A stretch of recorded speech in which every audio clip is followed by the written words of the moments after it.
Bonjour à toutes et à tous et bienvenue dans cette série d'entretiens consacrés aux problématiques de la vie quotidienne, de votre vie quotidienne à vous, Français établis à l'étranger, ou à vous qui imaginez que vous allez peut-être partir.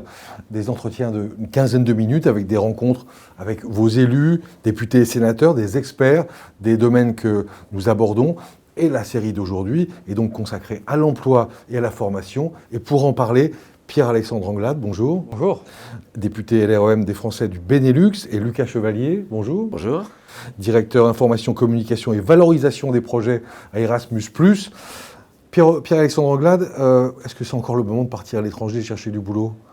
C'est évident que la pandémie rebat les cartes et que la mobilité à l'international, en particulier en dehors de l'Europe, va évoluer du fait de cette épidémie. Mais ma conviction, c'est que oui, il faut continuer à partir vivre à l'étranger parce que c'est un enrichissement absolument extraordinaire et que malgré la crise, les entreprises recherchent encore des travailleurs français, francophones, qui sont très demandés sur le marché du travail. Et donc, nous sommes dans un moment de doute, d'incertitude, et je pense qu'effectivement, il faut le prendre en compte. Mais dans les semaines, les mois à venir, quand la situation sera moins difficile, lorsque nous aurons vacciné largement en France et en Europe et à l'échelle de la planète, à ce moment-là, la mobilité pourra se refaire. C'est une évidence. Vous, c'est votre expérience, la mobilité professionnelle. Qu'est-ce que vous diriez que ça apporte à une carrière, à une vie ? Ça apporte énormément de choses. Moi, je considère que si je n'avais pas été à un moment donné expatrié dans ma vie, et je n'aurais pas occupé les fonctions qui sont les miennes aujourd'hui de parlementaire, ça m'a offert une ouverture sur le monde absolument extraordinaire, un enrichissement culturel, social, professionnel qu'on ne retrouve pas lorsqu'on fait l'ensemble de sa carrière dans l'Hexagone. Et je pense que cette pandémie qui bouleverse beaucoup de choses dans nos vies quotidiennes, dans nos vies professionnelles, dans nos vies sociales, amicales, eh bien, c'est une invitation au fond à aller redécouvrir l'étranger. Même si ça peut paraître contre-intuitif, moi je pense qu'il faut se servir de ce moment pour sortir de nos frontières, continuer à porter l'international, parce que c'est de cette façon-là qu'on arrivera aussi tous ensemble à sortir de cette pandémie. Cela dit, est-ce que les Français, à l'occasion de la crise, sont revenus massivement en France, ont quitté leur poste, non pas d'expatriés, parce qu'il y en a de moins en moins, mais leur poste de travailleurs à l'étranger ? Oui, il y a eu un retour en France qui est évident et au fond qui est naturel. Lorsque vous êtes confronté à une crise de cette ampleur, aussi profonde, qui emporte des conséquences sur la santé des uns et des autres, eh bien vous avez la volonté de retourner dans votre pays, dans votre système de santé que vous connaissez, auprès des vôtres. Mais je crois aussi que rapidement, une fois que cela sera passé, on verra les Français repartir à l'international. Alors peut-être de façon différente. Peut-être que les mobilités, au fond, qui autrefois se faisaient de façon familiale, on partait avec sa femme, ses enfants, dans un projet de vie commun. Peut-être que les mobilités seront plus courtes, peut-être qu'elles se feront à l'échelle de l'Europe et peut-être moins en dehors de l'Europe. Mais ma conviction, c'est que les Françaises et les Français qui ont ce goût de l'international, qui ont ce goût de l'expatriation, continueront à le faire vivre. Ils l'ont, ces jeunes Français, effectivement, ce goût de l'expatriation, de l'international, de l'aventure à l'étranger ? Oui, ils l'ont. Et notre pays est un pays représenté sur l'ensemble des continents de cette planète. Et donc la France, intrinsèquement, est un pays ouvert sur le monde. Et le français est une langue qui est évidemment parlée sur l'ensemble des continents, est une langue qui est extrêmement recherchée dans le monde du travail, où on a besoin de francophones dans les entreprises, qu'elles se trouvent en Asie, en Afrique ou en Amérique ou ailleurs. Et donc moi je sais que les Français ont ce goût-là et que malgré la pandémie, ils vont le garder. Alors Lucas Chevalier, Erasmus, on pourrait se dire que le système en a pris un coup avec la crise sanitaire, et pourtant Erasmus+ continue à vivre et à fonctionner plutôt bien. Oui, en effet, ça a été très bien dit par Pierre-Alexandre Anglade juste avant. Il y a pour les Français ce besoin en effet de se projeter dans leurs études, dans les stages qu'ils peuvent faire à l'étranger. Et on l'a vu sur l'année 2019-2020, une année académique extrêmement perturbée. Vous avez 74% des mobilités qui ont été effectuées. Alors, c'est un moment aussi de changement, une crise. Donc, il y a cette évolution, cette transition vers des modalités d'apprentissage qui sont différentes. De la même manière qu'on fait beaucoup de distanciel, dans les études, on fait de l'hybride. Donc, on passe par un temps, en effet, en distanciel et on fait cette mobilité physique. Mais on a vu énormément de jeunes et de moins jeunes rester, en effet, sur place, dans les pays, pour vivre, même si c'est une situation dégradée, évidemment, mais vivre une expérience de mobilité à l'étranger. Donc on l'a beaucoup vu, du point de vue des individus, je vous le dis, 74% des mobilités ont été maintenues, mais aussi du point de vue des établissements, que ce soit des universités, des centres d'apprentissage, des écoles, beaucoup d'organismes qui nous demandent des subventions. C'est la première année où on a dépassé un record de demande de subventions de 500 millions d'euros. Ça n'était jamais arrivé avant. C'est plus de 39% de projets, de demandes de projets qui a été adressé à l'agence Erasmus+. Donc on le voit, l'appétence qui était expliquée, on la voit dans les chiffres, en fait. Et évidemment, aujourd'hui, on ne peut que s'en féliciter parce que c'est dans un moment de crise comme celui-ci qu'il faut au contraire construire son avenir en pensant un petit peu au-delà des frontières qui nous sont imposées, qu'elles soient en effet physiques ou plus symboliques. Il faut se projeter. Comment on se projette, comment on se prépare à un projet Erasmus? Alors, il faut anticiper. Il faut anticiper sur 1 an, 6 mois minimum. Bien voir que Erasmus+ est un programme qui fonctionne au niveau des établissements. Donc, il est important d'en faire un enjeu d'orientation.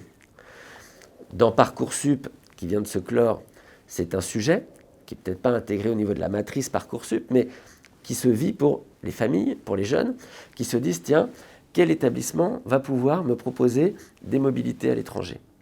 Les mobilités sont toutes différentes d'un établissement à un autre. Des CFA font des mobilités, d'autres n'en font pas. Et derrière, ce n'est pas évidemment la même insertion professionnelle. On le voit, on a comparé des cohortes de demandeurs d'emploi qui partent en Erasmus+, et d'autres qui ne partent pas. Le temps a été rattrapé.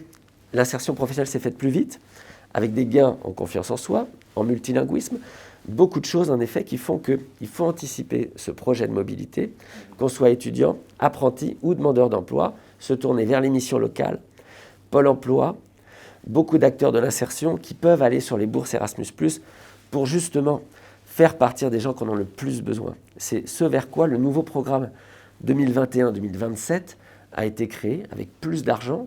C'est exceptionnel, Pierre-Alexandre Anglade connaît très bien les questions de budget européen.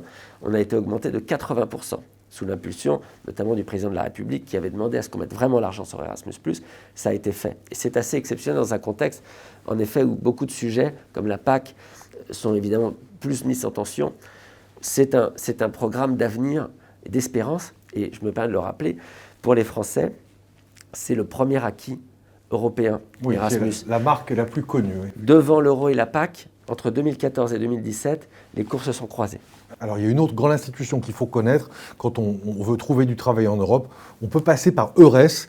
EURES, parce que ce sont des millions d'offres d'emploi qui sont disponibles. On écoute Alaoui Mimouni de Pôle emploi international nous présenter ce dispositif. En termes de services, on va les regrouper un peu et je pense que vous allez faire le parallèle. On est sur j'informe, on est sur j'oriente, on est sur je place. Informer, donner la bonne information au bon moment. Parce qu'on se rend compte que l'une des principales difficultés aujourd'hui des personnes ou des entreprises qui ont soit un choix de mobilité, soit des envies de recrutement, sont en déficit de connaissances.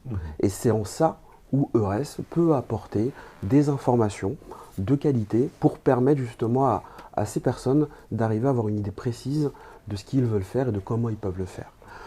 Deuxième chantier, je vais l'appeler comme ça, on va être plus sur la notion d'orienter. Orienter vers le bon organisme, orienter vers la bonne aide, orienter vers le bon accompagnement. C'est comment, en termes de solution, quelle va être, après l'information, la solution qu'on peut mobiliser pour répondre à une problématique. Et la dernière, qui est très importante, c'est le placement. C'est comment j'assure la rencontre entre celui qui a besoin de travailler et celui qui a du travail à proposer. Et c'est en ça que EURES, au travers de son site internet et au travers des 2 500 000 offres d'emploi, permet et favorise justement cette rencontre. Voilà, parce que quand on dit 2 500 000 offres d'emploi sur EURES, on s'imagine EURES c'est un job board, c'est un site d'emploi, un peu comme un autre, sauf qu'il est à l'échelle européenne. C'est loin d'être ça, c'est beaucoup loin plus d'être que ça. Parce qu'effectivement, j'en parlais tout à l'heure, on a le site internet sur lequel on va retrouver des informations, mais c'est surtout un collectif. Un collectif qui va se traduire par 980 conseillers estampillés EURES. Et dans ces 980 conseillers qui sont répartis sur l'ensemble du territoire européen, vous en avez 70, et c'est les 70 conseillers des espaces mobilité internationale. Alors, il y a évidemment une question qui se pose, c'est est-ce que c'est un service gratuit ou pas, ou payant? C'est l'idée même qu'on défend et qu'on porte à travers effectivement ce type d'organisation et de réseau, c'est que ce soit un service entièrement gratuit. Et de bien insister sur le fait que la mobilité peut s'adresser à tout le monde. Nous ne faisons pas, entre guillemets, de discrimination financière par rapport à un projet de mobilité. Une personne qui a les compétences et qui, au regard de son projet, du conseil en évolution professionnelle qui va être dispensé par Pôle emploi, aura cette possibilité de pouvoir se voir accompagner gratuitement dans le cadre effectivement d'un accompagnement. Bon, là, je pense qu'il y a quand même pas mal de gens qui nous écoutent, qui nous suivent, qui nous disent « Ouais, bah, c'est vachement bien, c'est vachement intéressant, il reste 2,5 millions d'offres d'emploi, c'est ouvert partout, c'est gratuit. » Concrètement, comment je fais pour y recourir? Comment je fais pour l'utiliser? Tout à l'heure, on a décrit le système en France. Effectivement, le fait de poser la question, tout simplement, à son conseiller Pôle emploi, de la possibilité de réaliser, de concrétiser son projet de mobilité internationale. Et de ce fait, il sera orienté auprès de l'une de nos équipes mobilité. Pour ce qui est de nos collègues, au niveau effectivement du réseau EURES, sur le site, vous avez accès à l'ensemble des coordonnées, des noms, pour pouvoir justement contacter un conseiller EURES.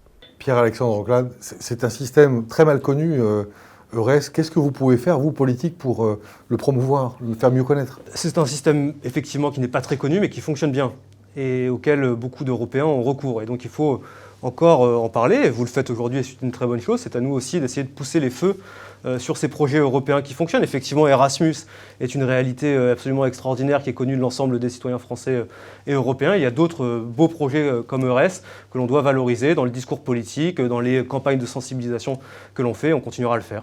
Alors il y a un autre système qu'il faut mentionner, c'est le système des VIE, les volontaires internationaux en entreprise. On va écouter Christophe Monnier, le directeur du programme Volontariat international en entreprise, nous le présenter. Vous allez voir, il y a de l'actualité.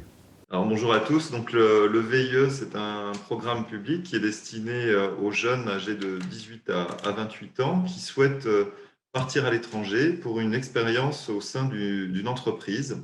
Alors, c'est toujours une entreprise basée en France qui dispose ou pas d'ailleurs de filiales à l'étranger. Donc, c'est une mission qui dure en général entre 6 et 24 mois. C'est ouvert à l'ensemble des jeunes de nationalité française, mais aussi des jeunes issus de l'espace économique européen.